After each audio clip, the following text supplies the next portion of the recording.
नमस्कार दोस्तों।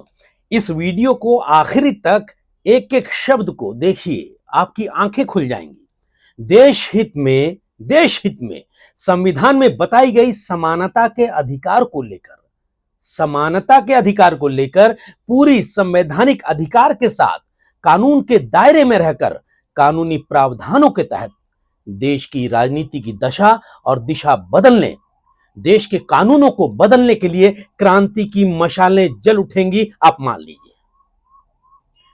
ये वीडियो खास तौर पर मेरे उन मेहनतकश ऑटो रिक्शा वाले, टैक्सी वाले भाई बहनों को समर्पित है जिनके सामने इस समय रोजी रोटी के संकट का डर समाया हुआ है। डर। और महाराष्ट्र सरकार की तरफ से कानून में संशोधन करके लागू किए जाने वाले उस कानून में शामिल उस नियम, उस फरमान की बातों से लाखों लोग घबराए हुए हैं जो मराठी बोलना नहीं जानते और जानने की कोशिश कर रहे हैं। सीखने का प्रबंध किया गया है और वहां जाने भी लग गए हैं। और इस बात से सबसे ज्यादा डरे हुए हैं कि जैसी खबरें सुर्खियां बनी हुई हैं उस आधार पर कि अगर कोई निर्धारित समय में मराठी बोलना नहीं सीख पाता है और टेस्ट में फेल हो जाता है तो उसका लाइसेंस, उसका परमिट रद्द कर दिया जाएगा। हालांकि बताया जा रहा है कि इस संशोधित कानून का नोटिफिकेशन अभी सरकार ने गैजेट में पब्लिश नहीं किया है, पर चर्चाएं और एक्शन तस्वीरों में नजर आ रहे हैं। खबरों को दुनिया में, सोशल मीडिया में और ऑटो रिक्शा, टैक्सी चालक सब में लोग किस तरीके से परेशान है ये भी नजर आ रहे हैं। मेरी उन सभी खून पसीने बहाने वाले भाई बहनों से गुजारिश है, ऑटो रिक्शा वाले, टैक्सी वाले, उनके परिवारों से गुजारिश है कि इस वीडियो के एक एक शब्द को कान लगाकर ध्यान से सुनिए और अपने दोस्तों को, रिश्तेदारों को सुनाइए, उनको इस वीडियो को भेजिए ताकि हम स्वतंत्र भारत के नागरिक हैं जिसे बाबा साहब अंबेडकर के नेतृत्व में बने संविधान में जीने का अधिकार दिया गया है, जीने के लिए खाने पीने का अधिकार लिखित तौर पर दिया गया है संविधान में। जो अधिकार एक भारतीय नागरिक के तौर पर प्रधानमंत्री को है, मुख्यमंत्री को है, सांसद को है, विधायक को है, अरबोंपति खरबोंपति उद्योगपतियों को है, वही हक, वही राइट, वही अधिकार दाल रोटी के लिए खून पसीना एक करने वाले एक एक गरीब नागरिक को भी है। संविधान कहता है, आगे सुनिएगा बहुत गौर से दोस्तों। हक मिला हुआ है, अपने हक की सुरक्षा के लिए हमें खुद जागरूक होना पड़ेगा। हमारे संविधान में भी यह लिखा हुआ है कि हमें समानता का अधिकार है, राइट टू इक्वालिटी। इसके साथ ही यह भी है कि all are equal before law, यानी कानून की नजर में सब बराबर हैं। पर क्या यह सच है? आगे जो बताने जा रहा हूं सुनकर आप चौंक सकते हैं। जो नेता कानून बना रहे हैं, जो सांसद, जो विधायक कानून बनाते हैं, चाहे वो दिल्ली के संसद में, महाराष्ट्र या किसी भी राज्य के विधान भवन में, क्या उनके लिए किसी भी राज्य की भाषा जानना जरूरी है? बहुत बड़ा सवाल है, आगे सुनिएगा दोस्तों। हो सकता है महाराष्ट्र सरकार की नीयत, ये मराठी सीखने वाले मामले पर, हो सकता है महाराष्ट्र सरकार की नीयत आम जनता के लिए बढ़िया हो, बढ़िया है भी, मैं भी मानूंगा। और यही वजह होगी कि महाराष्ट्र सरकार का फरमान में यह कहा जा रहा है कि महाराष्ट्र में अगर टैक्सी या ऑटो रिक्शा चलाना है तो मराठी का वर्किंग नॉलेज होना चाहिए। सरकार अब इस व्यवस्था को सख्ती से लागू करने की दिशा में बढ़ रही है और नोटिफिकेशन कभी भी जारी हो सकता है, पब्लिश हो सकता है। उसमें क्या क्या नियम होंगे वो पब्लिश होने के बाद पता चलेगा। और यानी सड़क पर मेहनत करके 4 पैसे कमाने वाले ड्राइवर से सरकार पूछेगी कि मराठी आती है या नहीं। लेकिन सवाल यह है कि जिस महाराष्ट्र में ऑटो चलाने वाले, टैक्सी चलाने वालों की भाषा जांची जाएगी, क्या उसी महाराष्ट्र में कानून बनाने वाले विधायकों की मराठी भी जांची जाएगी? गौर कीजिएगा। क्या सांसद की जांच होगी भाषा की? क्या मंत्री की जांच होगी? क्योंकि लोकतंत्र का विरोधाभास देखिए, लोकतंत्र का विरोधाभास देखिए। जिसे ऑटो रिक्शा चलाना है, टैक्सी चलाना है, उसके सामने भाषा की शर्त खड़ी हो सकती है, लेकिन जिसे महाराष्ट्र के लिए कानून बनाना है, संविधान उससे यह नहीं कह रहा है कि पहले मराठी बोलकर दिखाओ। और यहीं से सवाल सिर्फ मराठी का नहीं रह जाता दोस्तों, यह किसी भी राज्य की भाषा के लिए यही सवाल खड़ा होता है। सवाल बराबरी का हो जाता है, जो संविधान ने हमें दिया है, राइट टू इक्वालिटी। सवाल संविधान का हो जाता है दोस्तों, और सबसे बड़ा सवाल यह हो जाता है कि कानून की सख्ती का पहला इम्तिहान हमेशा उस आदमी से ही क्यों शुरू होता है जिसके हाथ में सत्ता नहीं है, सिर्फ ऑटो की स्टीयरिंग है, टैक्सी चलाने की स्टीयरिंग है, या फिर गरीब आदमी है। सोचिए, आगे सुनिए कान लगाकर एक एक शब्द को। विचारों की क्रांति जागेगी, चिंगारी उठेगी। एक आदमी महाराष्ट्र की सड़क पर ऑटो चलाता है, टैक्सी चलाता है, सुबह से घर से निकलता है, सुबह सुबह दिन भर सवारी ढोता है, नाइट ड्यूटी भी करता है, सीएनजी भराता है, बैंक की किस्त देता है, ट्रैफिक झेलता है, ट्रैफिक फाइन भी डालना पड़ता है अगर उसने नियम तोड़ा तो, पुलिस की जांच झेलता है, आरटीओ के नियम झेलता है, शाम को कुछ पैसे लेकर घर पहुंचता है तो उसी कमाई से बच्चों की फीस जाती है, राशन आता है और घर का चूल्हा जलता है।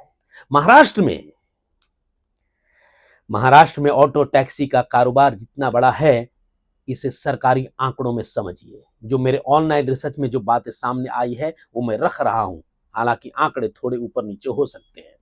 महाराष्ट्र परिवहन विभाग यानी कि महाराष्ट्र ट्रांसपोर्ट डिपार्टमेंट के 31 मार्च 2025 यानी कि करीब करीब 1.5 साल पहले तक का आंकड़ा है। 31 मार्च 2025 तक के ऑफिशियल आंकड़ों के मुताबिक, आधिकारिक आंकड़ों के मुताबिक राज्य में, महाराष्ट्र में 12,41,224 auto rickshaw, 12,41,224 auto rickshaw, 78,578 meter वाला टैक्सी और 4,07,279 लग्जरी और टूरिस्ट कैब रजिस्टर्ड हुई। यानी इन 3 क्लास में, 3 श्रेणियों को मिलाएं तो ऑटो रिक्शा और टैक्सी, इनकी संख्या करीब करीब 17,27,000 बैठती है 1.5 साल वाले आंकड़े के हिसाब से। अब तो काफी बढ़ गई होगी। हालांकि यह रजिस्टर्ड व्हीकल्स का आंकड़ा है दोस्तों, परमिट का नहीं है। परमिट की बात की जाए तो महाराष्ट्र सरकार के मुताबिक, जो आंकड़े मेरे रिसर्च में आई है वो मैं बता रहा हूं, महाराष्ट्र सरकार के मुताबिक मार्च 2026 तक, इसी साल मार्च 2026 तक राज्य में, पूरे महाराष्ट्र में करीब करीब 14 लाख ऑटो रिक्शा परमिट जारी किए जा चुके थे। अकेले मुंबई और उपनगरों में 2,80,000 से ज्यादा ऑटो रिक्शा के परमिट और करीब 20,000 टैक्सी परमिट होने की जानकारी परिवहन विभाग के अधिकारियों ने दी थी। और इन्हीं करीब 3 लाख परमिट वाले वाहनों को अलग अलग शिफ्ट में चलाने वाले चालकों की संख्या करीब करीब 5 लाख बताई गई। अब सवाल यह है कि इनमें गैर मराठी कितने हैं? सवाल यह है कि इनमें गैर मराठी कितने हैं? इसका कोई ऑफिशियल यानी कि आधिकारिक स्टेट वाइड जो है डेमोग्राफिक आंकड़ा सरकार ने जारी बिल्कुल नहीं किया है। यह बताना कठिन है, इसलिए कोई निश्चित प्रतिशत बताना गलत होगा। लेकिन बताया जाता है, लोग कहते हैं, खबरें आती हैं कि करीब करीब 70% जो हैं ऑटो रिक्शा टैक्सी चालक जो हैं गैर मराठी होंगे। अब उसी आदमी से सरकार कहती है कि महाराष्ट्र में लोगों को ढोना है तो मराठी का वर्किंग नॉलेज होना चाहिए, यानी कि आप काम कर रहे हैं, कमा रहे हैं, तो वर्किंग नॉलेज होना चाहिए। ठीक है, बिल्कुल होना चाहिए। महाराष्ट्र में रहते हैं तो मराठी जरूर सीखना चाहिए। मराठी बोलिए भाई, मराठी सीखिए, मराठी समझिए, महाराष्ट्र की भाषा और संस्कृति से जुड़िए। इसमें बुराई क्या है? फायदा ही है ना। लेकिन भाषा सीखने की अपील, गौर कीजिएगा, भाषा सीखने की अपील और भाषा को रोजगार की सरकारी दीवार बना देने में बहुत बड़ा फर्क है, बहुत बड़ा फर्क है। भाषा प्यार से सिखाई जाए तो रिश्ता बनाती है, मानते हैं ना।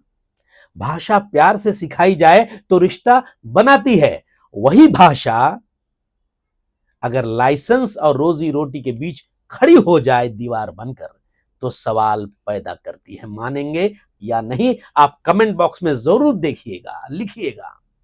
और जैसे ही सवाल पैदा होता है सबसे पहले विधानसभा की तरफ जाता है, गौर कीजिएगा अब एक एक शब्द को। और जैसे ही सवाल खड़ा होता है सबसे पहले विधानसभा की तरफ ध्यान जाता है, क्योंकि महाराष्ट्र का कानून बनाने वाला विधायक बनने के लिए संविधान यह नहीं कहता कि आपको मराठी बोलना आना ही होगा, मराठी बोलना आना चाहिए, बिल्कुल नहीं कहता हमारा संविधान। मराठी पढ़ना आना चाहिए यह भी नहीं कहता, मराठी लिखना आना चाहिए यह भी नहीं कहता, मराठी की परीक्षा पास करनी चाहिए यह भी नहीं कहता। ऐसी कोई चुनावी क्वालिफिकेशन नहीं है संविधान के हिसाब से। जो संविधान हमें समानता का अधिकार दिया हुआ है और इसमें कहा गया है कि all are equal before law, सब कानून की नजर में बराबर हैं। तो ये डिफरेंस क्या है, अंतर? दोस्तों, तमिलनाडु में पैदा हुआ व्यक्ति महाराष्ट्र का विधायक बन सकता है या किसी भी राज्य का बन सकता है, उसे महाराष्ट्र में पैदा होने की जरूरत नहीं है। उसके माता पिता महाराष्ट्र के हो इसकी भी जरूरत नहीं है संविधान के हिसाब से। उसके दादा परदादा महाराष्ट्र के हो इसकी भी जरूरत नहीं है।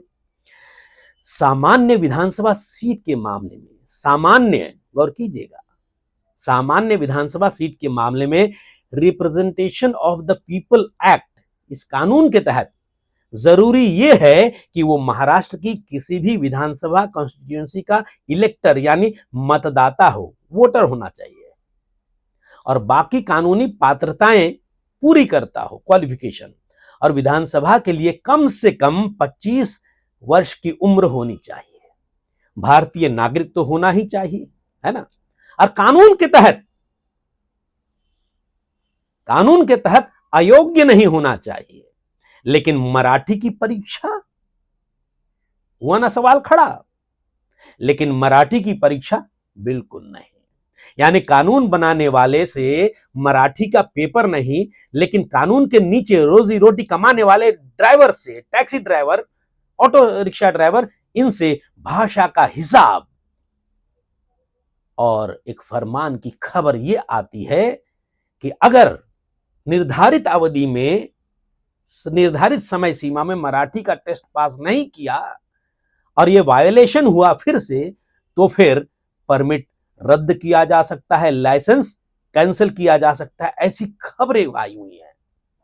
जाहिर है लोग डरेंगे, लेकिन जो कानून बनाते हैं विधायक विधान भवन में, उनके लिए मराठी की परीक्षा और मराठी टेस्ट जरूरी नहीं है, यह हमारा संविधान कहता है। और यही नियम बनाने वाले, जिनको लॉ मेकर्स कहा जाता है, खुद सवालों के घेरे में खड़े दिखाई दे रहे हैं। दोस्तों, गौर कीजिएगा, क्योंकि सवाल कोई गैर मराठी नहीं पूछ रहा है, सवाल खुद संविधान पूछ रहा है कि आपका पैमाना क्या है। क्या है पैमाना? कि आप कह रहे हैं कि अगर मराठी नहीं सीख पाए और टेस्ट नहीं दे पाए और समय सीमा निर्धारित करने के बावजूद, वक्त देने के बाद भी अगर नहीं हो पाया, तो रद्द किया जा सकता है परमिट और लाइसेंस। ये किस आधार पर कह रहे हैं आप? ये सवाल खड़ा हो रहा है। और महाराष्ट्र विधानसभा की तस्वीर भी देख लीजिए। चुनाव आयोग, हमारा जो इलेक्शन कमीशन है, जो चुनाव कराता है, चुनाव आयोग विधायकों की सूची में यह नहीं लिखता कि कौन मराठी ओरिजिन का है, मराठी मूल का कौन है, कौन गुजराती मूल का है, कौन उत्तर भारतीय है और कौन साउथ इंडियन या दक्षिण भारतीय मूल का है। बिल्कुल नहीं पूछता ये। इसलिए पूरे महाराष्ट्र में 288 विधायकों में कितने गैर मराठी हैं, इसका आंकड़ा फिलहाल बता नहीं पाऊंगा, लेकिन 2024 के विधानसभा चुनाव के बाद मुंबई की अगर हम बात करते हैं तो 36 सीट है मुंबई में विधायकों के लिए। और जो खबरें आई हैं अखबारों में, उसके हिसाब से इन 36 में से 23 विधायक जो हैं मराठी पृष्ठभूमि के बताए गए, और बाकी के 13 जो हैं विधायक, कोई गुजराती पृष्ठभूमि का है, कोई मारवाड़ी है, कोई हिंदी भाषी है, या फिर कोई गैर मराठी है, दूसरे पृष्ठभूमि वाला। याद रखिए, ये चुनाव आयोग का ऑफिशियल क्लासिफिकेशन नहीं है, लेकिन प्रकाशित मीडिया एनालिसिस है, उसके आधार पर मैं आपको बता रहा हूं। अब आगे बहुत गौर से सुनिएगा। रक्त जो है ना आपकी धमनियों में तेज हो जाएगा, लेकिन तस्वीर तो दिखती है जो मैं कह रहा हूं, है ना। जिस मुंबई की टैक्सी और ऑटो रिक्शा की भाषा पर राजनीति गर्म होती है, उसी मुंबई की विधानसभा, महाराष्ट्र की विधानसभा नुमाइंदगी कई भाषाई और सामाजिक पृष्ठभूमियों से बनी हुई है। और यहां पर मराठी बोलना लिखना आता है या नहीं, इसकी परीक्षा नहीं होती। यही लोग कानून बनाते हैं हम लोगों के लिए, और यही तो मुंबई है दोस्तों। आगे सुनिएगा, बड़ा इंटरेस्टिंग मामला है। अबू आसिम आजमी बहुत पुराने और बड़े नेता हैं, मुस्लिम समाज से और समाजवादी पार्टी के बड़े लीडर हैं। अबू आसिम आजमी उत्तर प्रदेश के आजमगढ़ में पैदा हुए, ऐसी खबर मिली है मेरे रिसर्च में, और महाराष्ट्र में कई सालों से विधायक हैं। और दूसरी तरफ केवल नाम या धर्म देखकर किसी को बाहरी कहना भी, आउटसाइडर कहना भी उतना ही गलत होगा, बिल्कुल गलत, कानूनन जुर्म हो जाएगा अगर कहा जाए तो। मुंबा देवी के विधायक अमीन पटेल मुंबई में पैदा हुए हैं, ऐसी जानकारी मिली है। इसलिए नाम, धर्म, मातृभाषा और जन्म स्थान को एक तराजू में रखकर किसी की महाराष्ट्रीयता तय करना न कानून है, न संविधान और न समझदारी है, बिल्कुल गलत है। और दिलचस्प बात देखिए, 2024 के महाराष्ट्र में जो चुनाव हुए थे, नवनिर्वाचित विधायकों ने केवल मराठी में शपथ नहीं ली थी विधान भवन में, मराठी के अलावा हिंदी, उर्दू, संस्कृत और सिंधी में भी शपथ लिए थे विधायकों ने। यानी जिस सदन में महाराष्ट्र का लॉ मेकर यानी विधायक मराठी के अलावा दूसरी स्वीकार्य भाषा में शपथ ले सकता है, उसी महाराष्ट्र की सड़क पर ऑटो रिक्शा वाले, टैक्सी वाले की रोजी रोटी को भाषा की कसौटी पर कसने का सवाल उठेगा तो सरकार को जवाब देना पड़ेगा अदालतों में जब चुनौती दी जाएगी। अब महाराष्ट्र से निकलकर चलिए चलते हैं संसद दिल्ली में। वहां तस्वीर और भी दिलचस्प है दोस्तों, बहुत दिलचस्प, सुनिएगा ध्यान से। सामान्य लोकसभा सीट से चुनाव लड़ने के लिए किसी व्यक्ति का उसी राज्य का मूल निवासी होना जरूरी नहीं है, संविधान कहता है, जहां से वो चुनाव लड़ रहा है। और representation of the people act, इस कानून की सेक्शन 4 यानी धारा 4 के मुताबिक सामान्य लोकसभा सीट के लिए उम्मीदवार का भारत की किसी पार्लियामेंट्री कॉन्स्टिट्यूएंसी का इलेक्टर होना पर्याप्त हो सकता है। बाकी जरूरी क्वालिफिकेशन जो है, पात्रता, उसके अधीन है। इसका मतलब समझिए बहुत गौर से, गुजरात का आदमी उत्तर प्रदेश से सांसद बन सकता है, आप सभी जानते हैं। तमिल पृष्ठभूमि की महिला उत्तर प्रदेश से सांसद बन सकती है, हेमा मालिनी। उत्तर भारत की राजनीतिक विरासत वाला नेता केरल से सांसद बन सकता है, केरल से। और इनमें से किसी को उस निर्वाचन क्षेत्र की स्थानीय भाषा की परीक्षा देने की जरूरत नहीं थी, न है। और सबसे बड़ा एग्जाम्पल, सबसे बड़ा उदाहरण खुद भारत के प्रधानमंत्री नरेंद्र मोदी हैं। नरेंद्र मोदी का जन्म गुजरात के वडनगर में हुआ। गुजरात उनकी राजनीतिक कर्मभूमि रही। वे लंबे समय तक गुजरात के मुख्यमंत्री भी रहे। उनकी मूल भाषाई पृष्ठभूमि गुजराती है, कौन नहीं जानता। लेकिन 2014 से वे उत्तर प्रदेश की वाराणसी लोकसभा सीट का प्रतिनिधित्व कर रहे हैं, लगातार जीतते आ रहे हैं। 2014, 2019 और 2024 के लोकसभा चुनाव लगातार 3 बार वाराणसी से चुनाव जीते। दोस्तों, वाराणसी में हिंदी के साथ भोजपुरी और अवधी, बनारसी जो है भाषाई संस्कृति की मजबूत मौजूदगी है, कौन नहीं जानता, सारी दुनिया जानती है। और नरेंद्र मोदी सार्वजनिक कार्यक्रमों में भोजपुरी के वाक्य और संबोधन बोलते रहे, जो लिखकर उनको आता है। लेकिन यहां सवाल यह नहीं है कि मोदी कितनी अवधी जानते हैं, भोजपुरी कितनी जानते हैं। सवाल यह है कि चुनाव लड़ने से पहले किसी चुनाव अधिकारी ने उनसे यह बिल्कुल नहीं कहा कि पहले भोजपुरी की परीक्षा पास कीजिए, अवधी की परीक्षा पास कीजिए, फिर वाराणसी से आप पर्चा भरिए, बिल्कुल नहीं। क्यों भाई, क्यों? क्योंकि चुनाव कानून जो है, चुनाव का जो कानून है ऐसी शर्त नहीं लगाता है, बिल्कुल नहीं। अब हेमा मालिनी को ही देख लीजिए। हेमा मालिनी तमिल भाषी हैं, तमिल पारिवारिक पृष्ठभूमि से आती हैं, उनकी मातृभाषा तमिल है, उनका लंबे समय का निवास जो है मुंबई से जुड़ा रहा है, लेकिन जनता ने उन्हें कहां से सांसद बनाया? मथुरा से, ब्रजभूमि। और एक बार नहीं, 2014 में, 2019 में, 2024 में लगातार 3 बार। मथुरा जो है दोस्तों, किस सांस्कृतिक क्षेत्र का केंद्र है बताइए? ब्रज का। वहां ब्रज भाषा की सदियों पुरानी परंपरा है।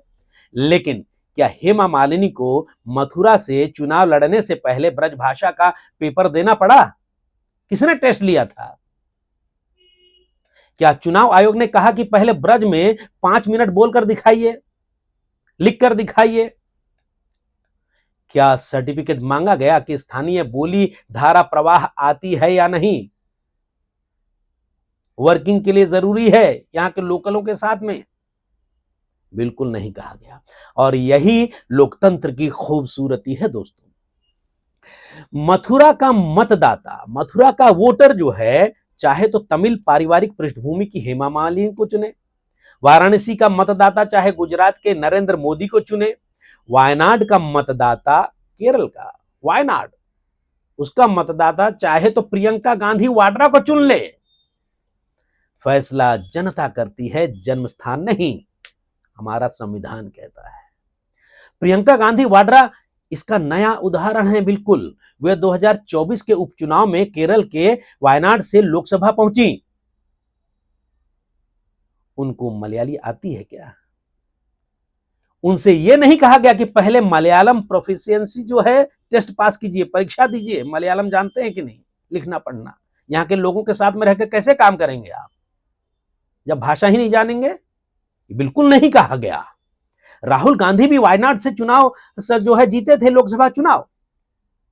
सुषमा स्वराज जो हैं, स्वर्गीय सुषमा स्वराज की राजनीति हरियाणा से निकली, लेकिन वे मध्य प्रदेश के विदिशा से सांसद बनी थी।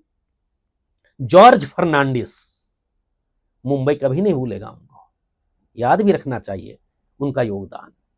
जॉर्ज फर्नांडिस का जन्म कर्नाटक के मंगलुरु में हुआ था, राजनीति मुंबई में चमकी और वे बिहार के मुजफ्फरपुर से संसद पहुंचे थे। बिहार से, बताइए। और पीवी नरसिम्हा राव, भारत के भूतपूर्व प्रधानमंत्री, दक्षिण भारत की राजनीतिक पृष्ठभूमि से थे, लेकिन महाराष्ट्र के रामटेक से लोकसभा पहुंचे थे। और सोनिया गांधी 1999 में कर्नाटक के बेल्लारी से उन्होंने चुनाव जीता था। उनको कन्नड़ आती थी क्या? उन्होंने परीक्षा दी थी या उनसे कहा गया था भाई आप जानते हैं कि नहीं बताइए? आप यहां से चुनाव लड़ रहे हैं, यहां की जनता से कैसे बात करिएगा, कैसे समझेंगे? शत्रुघ्न सिन्हा बिहार से आते हैं, कड़क बिहारी हैं, लेकिन पश्चिम बंगाल के आसनसोल से इस समय सांसद हैं। और जयाप्रदा आंध्र प्रदेश की पृष्ठभूमि से आई, उत्तर प्रदेश के रामपुर से सांसद बनी। यानी भारत की संसद का इतिहास ही बता रहा है कि जनप्रतिनिधि के आगे राज्य की सीमा खींचकर यह बिल्कुल नहीं कहा गया है कि पहले साबित करो तुम कि तुम यहीं के हो, यहां की भाषा जानते हो, लोगों से कैसे बात करोगे, संवाद कैसे करोगे। और यह कोई संवैधानिक दुर्घटना नहीं है, गौर कीजिएगा, यह कोई संवैधानिक दुर्घटना बिल्कुल नहीं है। यही भारत की संघीय लोकतांत्रिक व्यवस्था है। दोस्तों, भारत के संविधान और चुनाव के कानून ने सांसद को किसी राज्य की भाषा के पिंजरे में बंद नहीं किया। अब राज्यसभा चलते हैं, लोकसभा की तो बात हो गई, यह भी जानना चाहिए हम सबको। गौर कीजिएगा, राज्यसभा, वहां की कहानी और भी जबरदस्त है। 2003 से पहले राज्यसभा उम्मीदवार के लिए संबंधित राज्य से इलेक्टोरल रजिस्ट्रेशन की शर्त जरूर थी। और representation of the people act, इस कानून में 2003 में संशोधन किया गया। संशोधन करके ये स्टेट स्पेसिफिक इलेक्टर रिक्वायरमेंट हटा दी गई कि भाई आप उस राज्य से हैं तभी आप वहां से चुने जाएंगे। ये जो कंडीशन था राज्यसभा के लिए वो हटा दिया गया 2003 में संशोधन करके।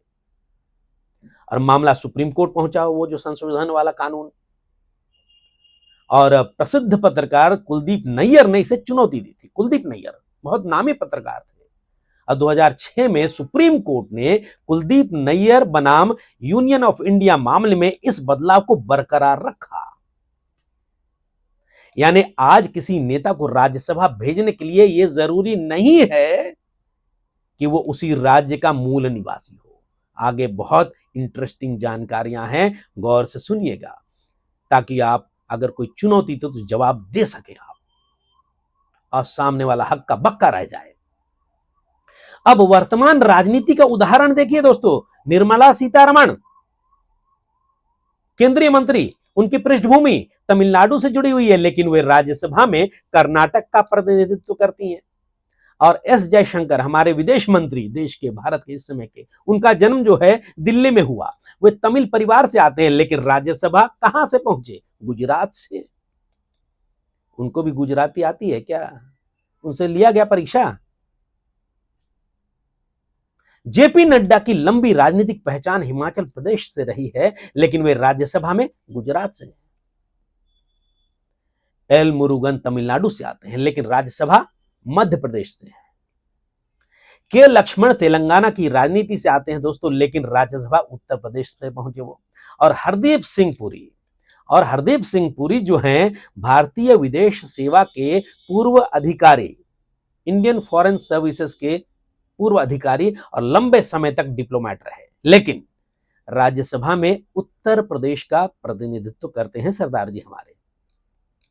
क्या उत्तर प्रदेश से राज्यसभा जाने के लिए उनसे अवधी, ब्रजभाषा या भोजपुरी की परीक्षा मांगी गई?